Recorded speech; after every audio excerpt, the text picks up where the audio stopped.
హైదరాబాద్లోని రాయదుర్గంలో 5 ఎకరాల భూమి అంశంలో తెలంగాణ ప్రభుత్వం భారతీయ స్టేట్ బ్యాంక్ మధ్య రేగిన వివాదం సద్దుమణిగింది. ఎస్బీఐ రాష్ట్ర ప్రభుత్వంతో రాజీకి వచ్చింది. రాయదుర్గం భూమికి బదులుగా ప్రభుత్వం మరో చోట ఇచ్చే భూమిని తీసుకునేందుకు భూ వివాదంలో హైకోర్టులో వేసిన కేసును ఉపసంహరించుకునేందుకు ఎస్బీఐ అంగీకరించింది. రాష్ట్ర ప్రభుత్వ ప్రధాన కార్యదర్శి రామకృష్ణారావు, ఆర్థిక శాఖ ముఖ్య కార్యదర్శి సందీప్ కుమార్ సుల్తానియా, టీజీఐఐసి ఎండీ శశాంకులతో ఎస్బీఐ ఉన్నత స్థాయి ప్రతినిధులు జిఎస్ రాణా, నీలేష్ ద్వివేది రాష్ట్ర సచివాలయంలో మరోసారి సమావేశమయ్యారు.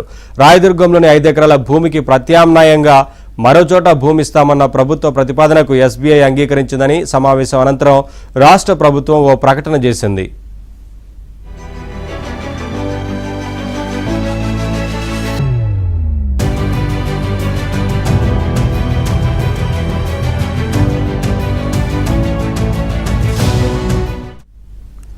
రాయదుర్గం నాలెడ్జ్ సిటీలో 2.5 ఎకరాలు లేదా ఉస్మాన్ నగర్లో 2.5 ఎకరాలు లేదా భారత్ ఫ్యూచర్ సిటీలో 10 నుండి 15 ఎకరాలు ఇచ్చేందుకు సిద్ధమని ప్రభుత్వం ఇప్పటికే తెలిపింది. దీనికి అంగీకారం తెలిపిన ఎస్బీఐ ప్రతినిధులు బోర్డు ఆమోదం తర్వాత తదుపరి చర్యలు తీసుకుంటామన్నారు.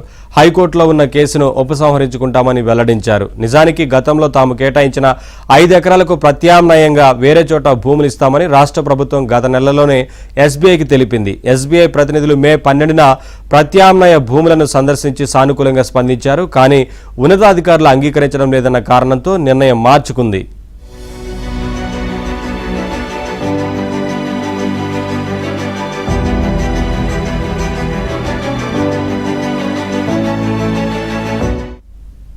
రాయదుర్గంలోని సదరు భూములను ప్రభుత్వం వేలం వేయగా ఎకరాకు 237 కోట్ల ధర పలికింది. ఆ తర్వాత సదరు భూములు తమవేనంటూ ఎస్బీఐ హైకోర్టును ఆశ్రయించింది. దీంతో ఎస్బీఐ తీరుపై రాష్ట్ర ప్రభుత్వం తీవ్ర ఆగ్రహం వ్యక్తం చేసింది. తెలంగాణలో ఎస్బీఐకి ఇచ్చిన లీడ్ బ్యాంకు హోదాను, ఆ బ్యాంకులోని తమ ఖాతాలు, డిపాజిట్లను ఉపసంహరించుకోవాలని నిర్ణయించింది. దీంతో ఎస్బీఐ దిగొచ్చింది.